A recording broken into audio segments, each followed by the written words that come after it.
Paguhin niya ang buhay mo dahil patok siya sa negosyo Royal Bibingka. Masarap at maliit ang puhunan. Kayang-kaya sa bulsa. Kaya huwag na natin pakawalan. Umpisahan na natin. Samahan ninyo ako sa paggawa ng Royal Bibingka. Welcome back to my channel. Let's start cooking. Ito yung mga ingredients. Sundan na lang ninyo yung mga sangkap. Mag-beat na tayo ng 6 eggs.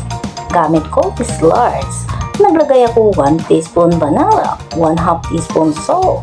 I-mix lang siyang mabuti. Mix well. At naglagay ako ng 3 cups coconut milk. Mix well. I-mix lang siyang mabuti. At naglagay ako ng 1 1/4 cup white sugar. Pwede kayong magdagdag, pwede kayong magbawas. At 1 can evaporated milk at 3 tablespoon melted butter. Pwede yung margarine. I-mix lang siyang mabuti. At naglagay 1 can condensed milk. Pwede kayong magbawas, pwede kayong magdagdag. I-mix lang siyang mabuti. Nakatipid na tayo sa sugar kasi may condensed milk tayo nilagay. At naglagay tayo ng 5 cups glutinous rice. Dahan-dahan lang sa paglagay hanggat maubos ninyo yung flour ninyo. Yan, para hindi kayo mahirapan maghalo. Yan, okay na yan. I-scrape lang natin yung ilalim para pantayong mixture natin. At mag-grease tayo ng pan. Pwede yung butter, pwede margarine. Yan, para madali siya matanggal. At ilagay na natin yung mixture. Huwag punuin. Yan, kalahati lang yung nilagay ko. Yan.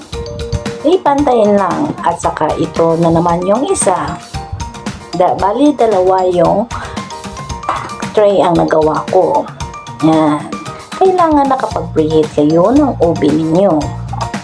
Para isa lang na natin kaagad. Ready to bake. Nag-preheat ako ng oven ko is 170 Celsius. Gan-bake ko siya sa 35 minutes. Depende sa oven ninyo. Ito na. Yan. Maglagay na tayo ng butter. Pwede yung margarine. Yan. Lagyan lang siya habang mainit. Yan. Depende yan sa inyo. At maglagay tayo ng cheese. Ang gamit ko na cheese is Eden cheese para tipid.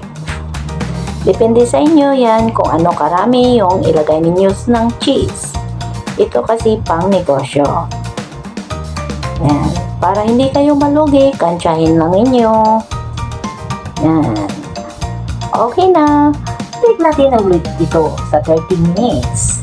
Kailangan i-adjust yung oven niyo sa 150 Celsius para hindi siya madali masunog.